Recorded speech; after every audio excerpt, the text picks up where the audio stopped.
BNP সংস্কার চায় না, বিএনপি গণভোট বাস্তবায়ন করবে না। নানা ধরনের ইস্যু, নানা ধরনের অভিযোগ আমরা সোশ্যাল মিডিয়াতে দেখছি।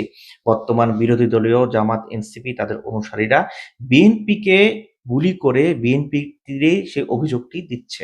আসলে কি বিএনপি সে সংস্কার বা গণভোট বাস্তবায়ন করবে না? সংবিধান কি বলে? দেখুন, সর্বশেষ যে গণভোটটি অনুষ্ঠিত হয়েছিল সেটি হয়েছিল রাষ্ট্রপতি, বর্তমান যিনি রাষ্ট্রপতি তার একটি নির্বাহী আদেশের ভিত্তিতে। কিন্তু সংবিধানের ১৯৭৩ সালের ৭ই এপ্রিলে যে সংশোধন হয়েছিল সেটা ৯৩ অনুচ্ছেদ অনুযায়ী রাষ্ট্রপতি কোনো নির্বাহী আদেশ জারি করতে পারবে না। তিনি কিছু, কিছু ক্ষেত্রে অধ্যাদেশ জারি করতে পারবে বা অর্ডিন্যান্স জারি করতে পারবে যেটি কিনা বর্তমান সংসদের আ বা যেকোনো সংসদের যে ১ম অধিবেশনটি হবে সে অধিবেশনে সেটি কার্যকর করা হবে। কিন্তু বর্তমান যে গণভোটটি হয়েছিল সেটা তো অধ্যাদেশ ভিত্তিতে হয়নি। সেটি হয়েছিল একটি নির্বাহী আদেশের ভিত্তিতে। যেটি কিনা বর্তমান মানে সংবিধান অনুযায়ী বৈধ না।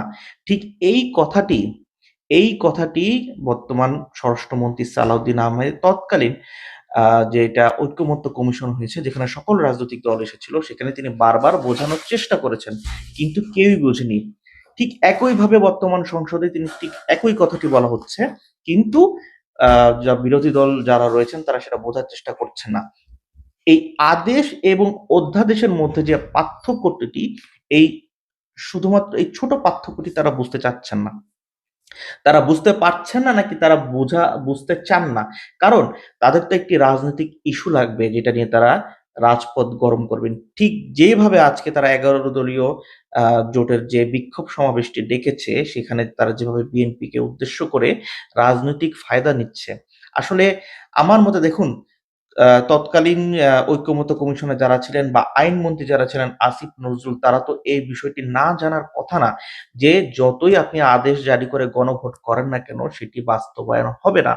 এই লুপ হোলটা ইচ্ছাকৃতভাবে রাখা হয়েছিল যাতে একটি রাজনৈতিক মানে গোঁজামিল আকারে হয়ে যায়।